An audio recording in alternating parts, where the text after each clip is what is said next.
एकदम unpopular opinion दिन जान लाग्दैछु तर मलाई के लाग्छ भन्दाखेरि केपी बा हार्नुमा सबभन्दा ठुलो हात न बालेनको छ न बालेन सपोर्टरहरूको छ। केपी बा हार्नुमा सबभन्दा ठुलो हात कसको हात थाहा?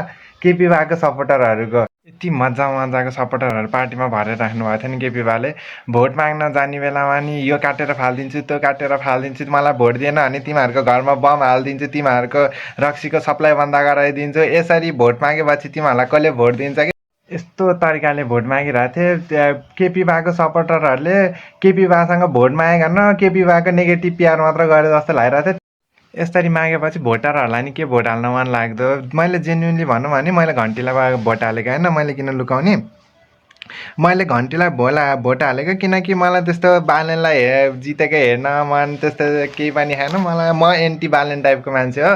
तर मलाई त्यो आएको थियो नि मिम्सहरू, तिनीहरू हार्यो भने तिनीहरूले के गर्दो रहेछन्, उनीहरूको बोली कति पक्का छ भनेर हेर्नको लागि मैले मात्र भोट हालेको, नत्र मैले भोट हाल्थेन। केपी भएको आफ्नै मान्छेहरूले केपी भएको नेगेटिभ पिआर गर्थ्यो, त्यही भएर हार्नुभएको। मेरो ओपिनियनमा त्यस्तो लाग्छ क्या। तपाईँहरूलाई के लाग्छ?